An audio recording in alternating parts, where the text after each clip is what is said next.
پہلے ہم الفاتحہ ترتیب میں جائیں گے انشاءاللہ، لیکن ترتیب میں جب ایک حدیث کئی صورتوں فضائل اگر آئیں گے وہیں رکھ دوں گا، وہ صورت ہم بعد میں نہیں، ورنہ کوشش کریں گے سیکوینشلی جائے سورۃ الفاتحہ۔ تو سب سے پہلے سورت قرآن کی الفاتحہ، اور سورہ فاتحہ کی یاد رکھیں بہت فضیلت ہے، اتنی فضیلت کی کوئی انتہا نہیں۔ اس سورت کے نام ہی ہمیں بتا دیں گے، اس سورت کے ناموں سے ایک نام ہے القرآن، قرآن کی، ایک نام ہے سبع مثانی 7 بار بار پڑھی جانے والی آیت، ایک نام ہے قرآن عظیم، مطلب خود سورہ فاتحہ کو بڑا قرآن کہا گیا، اس کا ایک نام ہے سورہ الحمد۔ اسی طرح سورہ دعا، شافیہ، الکافیہ، سورہ کنز، شفا والی، کافی ہو جانے والی، خزانہ، دعا، تاریخ، الحمد، کئی نام اس کے آتے ہیں، ان کے نام ہی خود بتاتے ہیں یہ سارے فضائل۔ اور فاتحہ کہا جاتا ہے کہ اس سے قرآن فاتحہ افتتاح سے لفظ آتا ہے، فتح مطلب کھلنا، چونکہ قرآن اس سے کھلتا ہے سورہ فاتحہ کا قرآن۔ آئیے اس کے فضائل میں سے ایک فضیلت جو آتی ہے جامع کی روایت ہے، جو حضرت ابی بن کعب رضی اللہ عنہ فرماتے رہتے رسول اللہ علیہ وسلم کا، اس ذات کی قسم جس کے ہاتھ میں جان ہے، سورۃ الفاتحہ جیسی سورت نہ تو توریت میں نازل، نہ تو انجیل میں نازل، نہ زبور میں نازل، یہ 7 آیت جو بار بار پڑھی جاتی یہی قرآن اور جو دیا گیا ہے۔ تو یہاں دیکھیے سورۃ الفاتحہ میں جو آپ بیان کریں ایک ایسی سورت ہے جو اس سے پہلے نہ توریت میں نازل، نہ زبور میں نازل، نہ انجیل میں نازل، اور یہی سبع مثانی ہے، مطلب قرآن نے کہا نا وَلَقَدْ آتَيْنَا مَثَانِيَ قرآن، اے نبی ہم نے آپ کو 7 بار بار پڑھی جانے والی آیتیں، سب ہم من مثانی والقرآن، ایک بڑا قرآن پوچھا گیا یہ 7 بار بار پڑھی جائے، قرآن عظیم کیا ہے؟ تو کہا سورہ فاتحہ، قرآن کہا گیا، قرآن عظیم بڑا قرآن کہا گیا، فضائل تو کہا نہ اس سے پہلے یہ توریت میں نازل، نہ زبور میں، اتنی بڑی ہے، اور امت محمدیہ کو ہی صرف صورت دی گئی ہے، اس سے پہلے کتنے فضائل ہیں ہم اندازہ لگا سکتے۔ اسی طرح جو ہے تمام جسمانی عوارض کے لیے سورہ فاتحہ پڑھ کر دم کرنا، تمام جسمانی سورت کو پڑھ کر دم کیا جا سکتا ہے۔ اس کے تعلق سے بخاری کی روایت ہے ابو سعید کہ ہم لوگ جو ہے سفر میں اور ایک جگہ جو ہے پڑاؤ ڈالا تو ایک لڑکی آئی اور اس قبیلے کے سرداروں کو بچھو ہے کاٹ لی، کیا آپ نے جھاڑ کے زہر کو اتارے گا؟ پڑھنے سے، رقیہ کرنے، کسی کو دم کرنے بچھو کا زہر کیسے اترتا؟ کوئی آدمی سوچ سکتا، اور حدیث میں آتا ہے کہ بچھو کا زہر سورہ فاتحہ سے اتارا گیا۔ بہرحال میں حدیث کی تفصیلات سمجھاتا ہوں۔ تو کوئی ہے جو اس کا علاج کر دے، کوئی دم پھونک کرنے والا ہے، ایک آدمی جو ہے اس کے ساتھ جو ہے چل دیا، مطلب صحابہ میں سے ایک آدمی ان کے ساتھ جو چل دیا، حالانکہ کبھی نہیں اس کے بارے میں یہ دم کر، جب دم کرنے والا پلٹ کر واپس تو اس سے پوچھ کے تم دم کرنا جانتے؟ دم پڑھ کر ایسا پھونکنا کہ ٹکڑے دم، تم جانتے کہ دم کیا ہوتا ہے کر کے آیا، یا یوں ہی کہہ دیا کہ مجھے دم آتا ہے ویسے چلے گئے؟ اس نے کہا نہیں، میں نے تو بس سورہ فاتحہ پڑھی اور پھونک مار دی، سورہ فاتحہ پڑھی اور پھونک مار دی اور اس شفا ہو۔ اب آپ کوئی سوچ سکتا آدمی بچھو نے کاٹا، زہر ہے، اور آپ پھونکنے کی بات کرتے۔ آج جدید سائنس طرف بڑھ کے لکھ اندر خود کی سمجھنے کی صلاحیت معلوم، پانی کے تعلق اسٹڈی آئی ہے کہ پانی پہ جب کچھ کلمات پڑھے جاتے ہیں تو پانی اپنے مولک مطلب اس کو جب کچھ پڑھا جاتا ہے، جیسے ایک آدمی بسم اللہ کہہ کر پڑھے گا تو پانی اپنے آپ کو معلوم وہ آپ کے انسٹرکشنز کو سمجھ سکتا ہے۔ اب یہ الگ بات ہے، یہ اب ایک سائنٹیفک ابھی ایک فیکٹ لمبا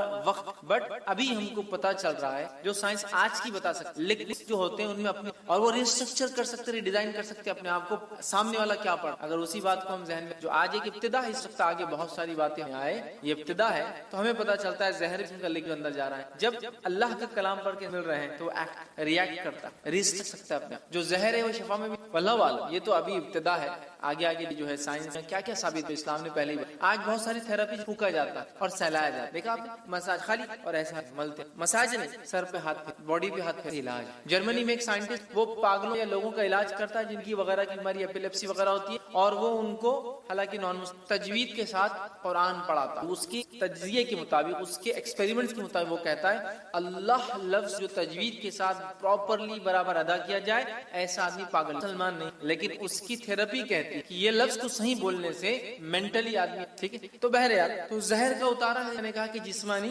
بیماریوں کا اس کے علاج ہے۔ اسی طرح سورۃ الفاتحہ کی فضیلت، جادو، جن، مرگی، کسی پر سایہ یا کسی چیز کا اثر ہو، بیماری اگر کہ انسان اور صبح اور شام 3 مرتبہ سورہ فاتحہ پڑھ کر کی جائے تو جادو، کوئی اثر، آسیب کو کہتے ہیں، مرگی، ایپیلیپسی، اس جیسی کوئی بھی بیماری ہو انسان کو، اگر سورۃ الفاتحہ صبح اور شام 3 مرتبہ پڑھ کے دم کی جائے تو اس کو فائدہ ہوتا ہے، جس کے تعلق ابو داؤد کی روایت ہے، ایک لمبا واقعہ ہے، خارجہ خارجہ بن صلت رضی اللہ عنہ کے راوی وہ کہتے ہیں کہ ان کے چچا نے روایت کیا کہ وہ ایک سفر میں تھے اور وہ ایک جگہ سے جہاں ایک آدمی کو لایا گیا جو اس میں جکڑا ہوا تھا، مطلب اس کو باندھا ہوا تھا رسول وغیرہ میں. لوگوں نے کہا یہ پاگل ہے اور تم صلی اللہ علیہ وسلم کے ساتھ کچھ ایسا پڑھو کہ اس انسان کو شفا ہو جائے. صحابہ اس کو صبح اور شام پڑھتے اور دم کی لگاتے کرتے اور وہ کہتے تھوڑے دن کیا اور اس کے بعد وہ آدمی فریش ہو جیسے کہ غلام تھا آزاد کر ایک دم اچھا ہو گیا، شفا یاب ہو گیا. اور روایت بہرحال لمبی اور بھی بہت ساری باتیں جو فضائل تھے کہ اس کے پڑھنے سے ذہنی بیماری، پاگل پن، سایہ، جو بھی بہرحال بولتے لوگ، نظر بد کا علاج الحمدللہ اس سورہ. آئیے دوسرا سورہ نمبر 112 سورہ اخلاص. سورہ نمبر 112 سورہ اخلاص ہے. میں سمجھتا ہوں اس فضائل ہے امتیاز نہیں، اس لیے کہ اس سورت کا نام بتاتا ہے اخلاص. اخلاص کا پیور، خالص، بغیر ملاوٹ کا. اخلاص نے کیا کیا؟ سورۃ الاخلاص نے رب اور رب کیا نہیں کو فرق، گاڈ کیا ہے اور کیا نہیں ہے اس کو ڈیفرینشیٹ کر دیا. اس لیے اخلاص صاف کر دیا، کلیئر کر دیا، پیور کر دیا، کسی بھی قسم کی ملاوٹ باقی نہ کی. رب کون ہے؟ سورۃ الخالص، خالص سونا، خالص مطلب پیور گولڈ، پیور ملک، خالص، ساری برائی سے پاک. سورہ اخلاص پڑھنے والوں سے اللہ تعالیٰ جو ہے محبت. سورہ اخلاص جو لوگ پڑھتے ہیں، عائشہ رضی ہے کہ اللہ کے رسول صلی اللہ علیہ وسلم ایک شخص کی قیادت میں لیڈرشپ بٹالین، ایک لشکر جو آپ نے، وہ صاحب جب نماز پڑھ تو اپنی قرات سورہ اخلاص پر، جب بھی نماز پڑھاتے تو ختم کرتے نماز تو اینڈنگ سورہ اخلاص، مطلب اگر ایک سورہ پڑھا تو دوسرا سورہ اخلاص آخر اینڈنگ آنے کے بعد لوگ صاحب کیا کرتے تھے ہر اینڈ میں ایڈ رہتا تھا تو ختم کرتے. جب لشکر واپس آیا تو لوگوں نے رسول اللہ صلی اللہ علیہ وسلم کیا، آپ صلی اللہ علیہ وسلم اس سے دریافت کرو ایسا کیوں کرتا. لوگوں نے اسے دریافت جا کر پوچھ تم ایسا کیوں کرتے، تو اس نے جواب دیا یہ سورہ رحمان کی صفت بیان، یہ سورہ رحمان رب اوصاف، قل هو اللہ اللہ لم یلد ولم یولد، وہ کسی پیدا نہیں ہوا اور مطلب نہ اس نے کسی کو پیدا کیا نہ وہ پیدا ہوا، نہ وہ کوئی ماں باپ ہے بچے ہیں، ولم یلد، اور اس جیسا دوسرا کوئی نہیں. رب رحمان کی یہ صورت بیان کرتی ہے. اس شخص مجھے رحمان کی فتح بیان ہوتی ہے اس لیے میں اس کو لہٰذا پڑھتا ہوں اور کو پسند بھی کرتا ہوں، چونکہ اللہ کی اسے جا کر بتا دو کہ اللہ کہ وہ رحمان کی صفتوں کی وجہ سے اخلاص پڑھتا ہے، اللہ تعالیٰ بھی جو ہے اسی طرح جو ہے ایک مرتبہ سورہ اخلاص پڑھ ثواب 1/3 1/3 قرآن پڑھ 1/3. اتنی اہم بات میں توحید بڑی مسلمانوں کو ضرورت ہے. اس توحید جس توحید کے کلمے کو، جس توحید کی سورت کو پڑھنے کا ثواب 1/3 قرآن کے برابر ہے اور شرک ٹھیک ہے توبہ کر اخلاص کے. اسی طرح سورہ اخلاص سے محبت اور اس کی کثرت سے تلاوت جنت میں جانے، اس سے محبت اور کثرت سے اس کی تلاوت جنت میں جانے کا باعث ہے. ابو ہریرہ رضی اللہ عنہ فرماتے ہیں رضی اللہ علیہ وسلم کے ساتھ میں تھا، آپ صلی اللہ علیہ وسلم نے ایک آدمی کو قل واللہ احد سنا تو آپ صلی اللہ علیہ وسلم فرمایا اس کے لیے واجب ہو گئی. میں نے عرض کیا کیا واجب؟ تو آپ صلی اللہ علیہ وسلم نے ارشاد اخلاص پڑھا اس کے لیے واجب ہو گئی. کیا واجب ہو گئی اس کے لیے؟ ابو کیا لگ رہا صرف قل واللہ احد اللہ الصمد جنت میرے واجب ہو گئی. یہ کلمے کے مطابق میری پوری زندگی گزرے مجھ پر جنت، یہ کلمے کے مطابق میری زندگی گزرے اور میری موت اخلاص توحید پر ہی آئے، یہ میرے اب جنت. تو آپ سمجھ رہے ہیں اہم بات ہے اخلاص. اسی طرح جو 10 مرتبہ سورہ اخلاص پڑھنے والے جنت گھر تعمیر. آپ دیکھیے پہلی سورت ہے جس میں کوانٹیٹی نہیں پڑھ باقی کی بھی کوانٹیٹی، تو آپ تعداد مت طے کی پڑھتے یہاں کوانٹیٹی. اگر اس نیت سے 10 بار پڑھی جائے کہ جو ہے جنت میں گھر چاہیے 10 بار ایک. آئی حدیث کے الفاظ مسند احمد کی روایت ہے. معاذ بن انس فرماتے ہیں رسول اللہ صلی اللہ علیہ وسلم جس نے قل واللہ احد آخر تک 10 بار پڑھ اس کے جنت میں گھر تعمیر. جس نے اخلاص کو 10 بار پڑھا اللہ تعالیٰ اسے ایک گھر تعمیر، مجھے بات کو گھر تعمیر کرتے اللہ تعالیٰ کس شخص کے لیے جو سورہ اخلاص کو 10 بار پڑھ. تو آپ دیکھیے کتنی بڑی فضیلت ہے کہ 10 ٹائمز کا ریسیٹیشن جنت میں گھر. مذاق. اسی طرح شیطان کے وسوسوں سے بچنے کے لیے سورہ اخلاص پڑھ کر بائیں جانب، بائیں مطلب لیفٹ ہینڈ جو ہے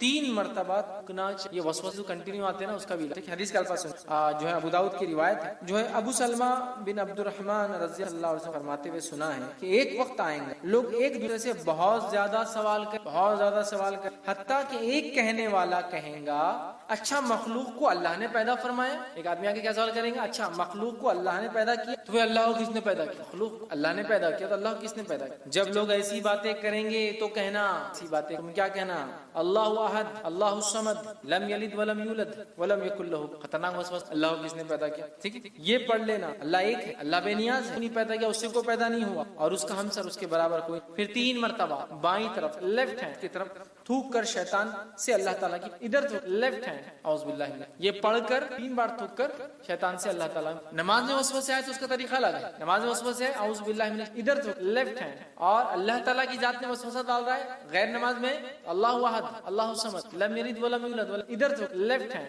اب ایک چیز بول دیا ہوں تو اب لاجیکل آپ کو کچھ آنسر دیتا ہوں، بات سمجھ. اللہ کو بہت سارے ایتھیسٹ وغیرہ ایسے دعوت یا وہ لوگ جو اللہ کو نہیں گاڈ کو. میں ایک ایگزامپل دیکھیں، اگر کوئی بول رہا ہے کہ بی کو کس نے پیدا کیا، ہم کہہ رہے سی کو کس نے پیدا کیا، ہم کہہ رہے ڈی. تو ڈی کو کس نے پیدا کیا، ہم کہہ رہے ای. کوئی نہ کوئی تو فرسٹ ہوگا جس نے پیدا کیا ہوگا. بٹ نیچرل آپ کتنا بھی لمبا جائیے، جانے کے بعد ایک سرٹن پوائنٹ پہ آ کے آپ کو بات تو ماننا پڑے گی. کوئی ایک تھا جو بغیر بنائے بنا ہے. اللہ کو کس نے پیدا کیا، اس کو کسی نے پیدا کیا، تو اس کو کس نے پیدا کیا، پھر بات تو وہی چاہ کے پھر جو فرسٹ ہے پھر وہی ہوگا، اس کو کس نے پیدا کیا. کوشچن تو اینڈ لیس ہے. ہم کہہ رہے ہیں جو نہیں پیدا ہوا اللہ ہے، اور جس سے سب کچھ پیدا ہوا اس کی مخلوق ہے. کوئی بتا بی کو کس نے پیدا کیا، تو آپ بولو نہیں سی تو ہوگا نا کوئی. تو میں بولا سی کو کس نے پیدا کیا، تو آپ ڈی ہوں گا. اچھا ڈی کو کس نے کیا، تو ای ہوں گا. تو اینڈ لیس چلتے ہی جا رہی بات. تو کوئی نہ کوئی ایک ہے ذات جس سے ابتدا ہونا چاہیے پورے کائنات. اس بات پہ زیادہ غور من سے لاجیکل آپ کو فکر ہے، اور ایسی کبھی خیالات آئے تو اللہ میں شیطان دونوں طریقہ بھی اب یا ایمان کی دعا ہے رضی ربهم وبالس. یہ خاص طور سے ایسے سوال کوئی لائے تو آپ سے فرمایا اللہ احد اللہ ختم. لاجیکلی آپ کو نبی اکرم صلی اللہ علیہ وسلم طواف 2 رکعت جو نماز پڑھ کے بعد تو پہلی رکعت میں کافی اخلاص کی آپ سے. اسی طرح آپ جب وتر پڑھتے اخلاص پڑھتے تھے. اسی طرح نماز فجر کی پہلی رکعت میں پڑھا شارٹ نماز پڑھ، لمبی پڑھے تو سورہ اعلیٰ ہے، جمعہ ہے، بہرحال